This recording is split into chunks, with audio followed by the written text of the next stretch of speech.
సాయికృష్ణ ఆజాద్ గారు Janasena MLA case మీరే చేస్తున్నారు కాబట్టి వీణా అతన్ని 25 కోట్లు డిమాండ్ చేసింది అంటున్నారు. డిమాండ్ చేయలేదు అని ప్రూవ్ చేసుకోవడానికి మీ దగ్గర ఎలాంటి ప్రూఫ్లు ఉన్నాయండి? ఈ ఖచ్చితంగా ప్రూఫ్లు ఉన్నాయండి. వీణా అనే ఆమె 25 కోట్లు డిమాండ్ చేయలేదని చెప్పి వాళ్ళు ఇచ్చిన రిపోర్ట్లోనే క్లియర్ కనబడుతుంది. అదేంటంటే ఎలా అంటున్నారు అంటే ఇక్కడ క్రిస్టల్ క్లియర్గా 25 కోట్ల రూపాయలు డిమాండ్ చేసింది, చేస్తూ లేకుంటే మా కుటుంబాన్ని బజారు పాలు చేస్తానని అంటున్నారు.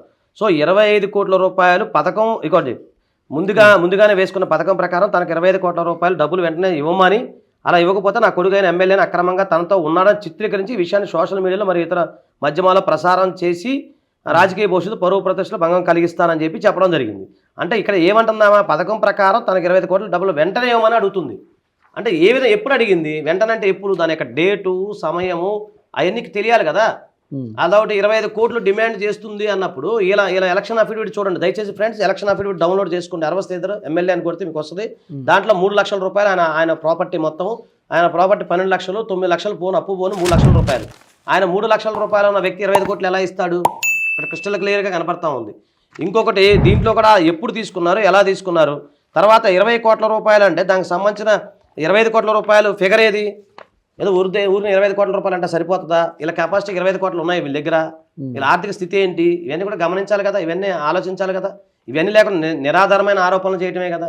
మీరు అనుకున్న డివైస్ ఏదైతే ఉందో, అంటే వాయిస్ ఏదైతే ఉందో ఆ వాయిస్ని సర్టిఫై చేశారా, అది ఫోరెన్సిక్ ల్యాబొరేటరీకి పంపించారా, నిజమైన వాయిస్ అని చెప్పారా, ఏది వేర్ ఇస్ ద ప్రూఫ్? కాబట్టి ఇవన్నీ వేగండి, ఇవన్నీ వేగు. ఎందుకంటే ఇంకా చాలా సింపుల్ చెప్తున్నా, ఈ ఎఫ్ఐఆర్ నైట్ 11 గంటలకు ఎవరన్నా ఇస్తారండి? ఏ మహిళ పైన మీరు మళ్ళీ చెప్తున్నారు, ఏ మహిళ పైన మీరు 11 గంటలకు వెళ్ళి పోలీస్ కంప్లైంట్ ఇస్తే పోలీసు వాళ్ళు తీసుకుంటారా? ఎలాంటి ముందస్తు విచారణ లేకుండా, ఎలాంటి ప్రైమా ఫేస్ ఎవిడెన్స్ లేకుండా, ఆమెకు ఎలాంటి నోటీస్ ఇవ్వకుండా వెంటనే ఎఫ్ఐఆర్ కడతారా?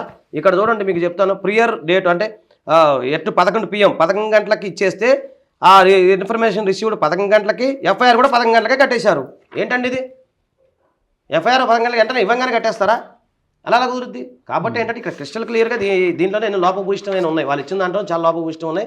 దయచేసి ఫ్రెండ్స్ ఇది మీరు డౌన్లోడ్ చేసుకుని చదవండి, చదివిన తర్వాత మాట్లాడండి. 25 కోట్ల రూపాయలు డిమాండ్ చేస్తే ఇన్నాళ్ళు మీరు ఏం చేశారు, ఎప్పుడు డిమాండ్ చేసింది అది తెలియాలి కదా. ఆ డివైస్ ఏది ఇచ్చారా, ఇస్తే దాన్ని సర్టిఫై చేశారా? మరి బ్లాక్మెయిల్ చేసినప్పుడు మీరు ఇన్నాళ్ళు ఎందుకు ఊరుకున్నారు?